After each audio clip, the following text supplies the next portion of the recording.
Osun State's 3 PDP senators, Francis Fadaunsi, representing the Eastern District, Olalere Oyewumi from the West, and Olubi Fade, who represent Osun Central, have urged President Bola Tinubu to intervene in the ongoing local government crises, stressing its impact on grassroots governance. In a joint statement, the senators appealed for a nonpartisan solution, commending the court rulings on the matter and advocating for alternative dispute mechanisms.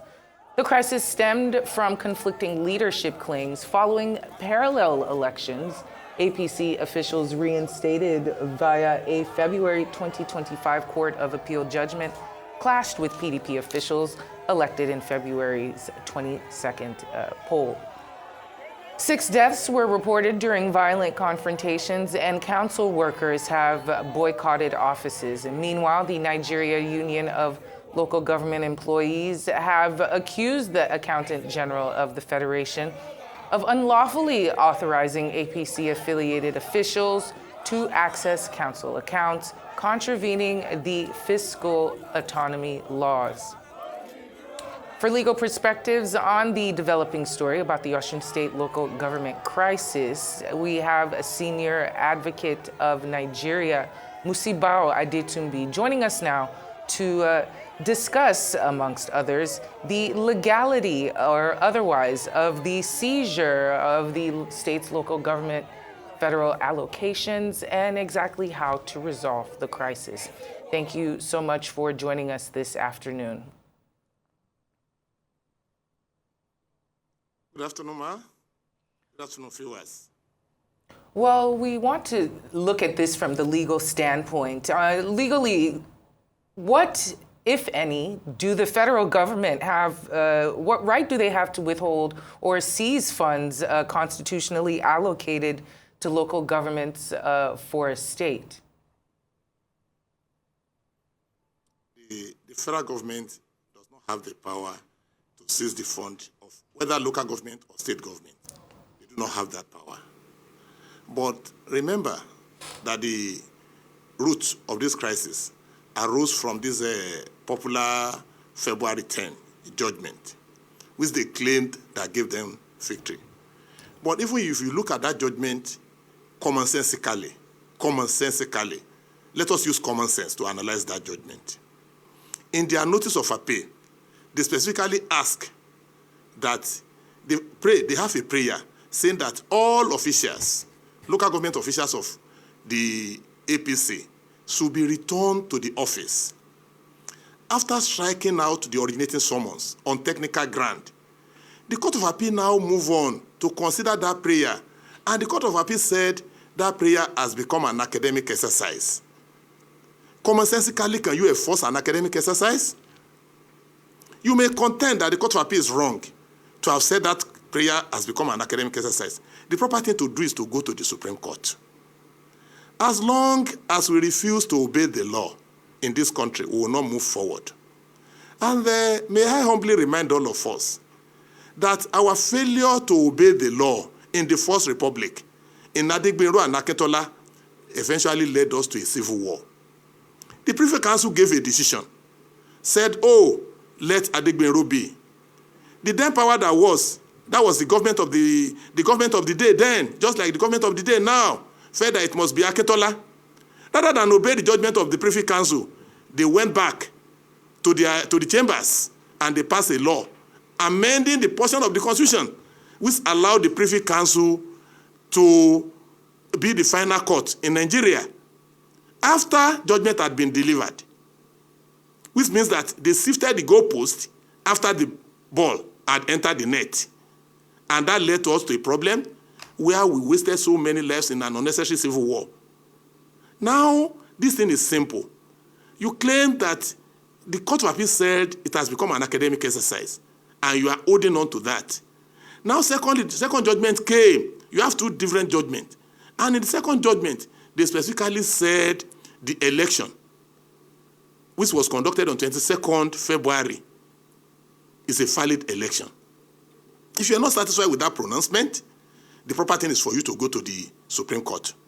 And mind you, parties from across the divide, the APC and OSEC, they sworn to an affidavit about that election.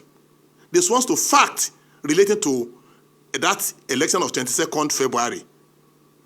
OSEC said we had conducted the election, and their deponent deposed to those facts. The APC deponent counter it, and then the court ruled that pronouncement was unambiguously made.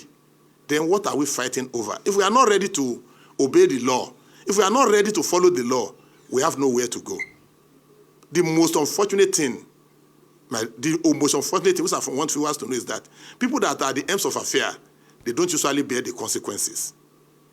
Gowon and Ojukwu were at the end of affair. We wasted so many lives in the eventually before the Civil War and after the Civil War. I congratulated General Gowon, but maybe a few months ago, he celebrated 90 years anniversary. Mrs. Ojukwu is now our Minister of State for External Affairs. So it appears because the powerful people don't really face the consequences, they feel that the law must be trampled upon. That is not fair. The current government is just trampling on the law. The court has spoken. If APC is not satisfied, let them proceed to the Supreme Court, not to hold the entire state into ransom, simply because they're the one controlling the instrument of the state. They're the one controlling the police, controlling the DSS, controlling. It's not fair.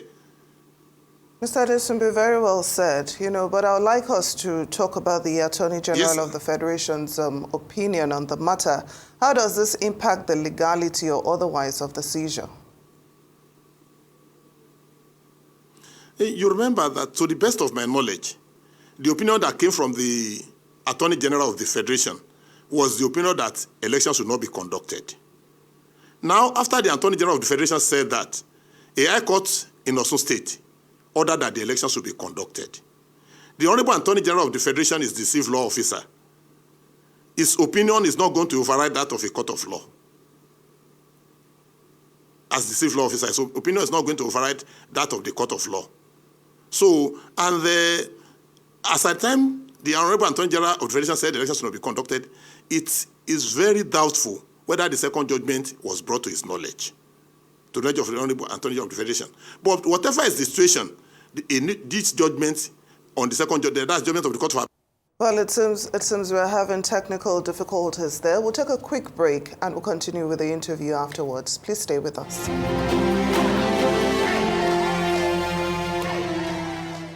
Welcome back to Newsday. We still have with us Musibau Adetunbi, Senior Advocate of Nigeria, to talk to us about the local government crisis in Osun State. Thank you so much for staying with us. Now, before we took that break, you were talking to us about the Attorney General of the Federation's opinion on the matter and how it impacts the legality of the seizure.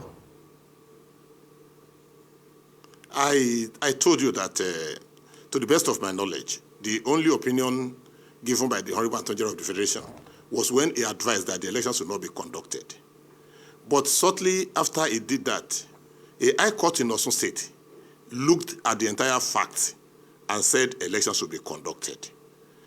The pronouncement of the high court is an order, and that is superior and over and above the opinion of the Honorable Attorney General of the Federation.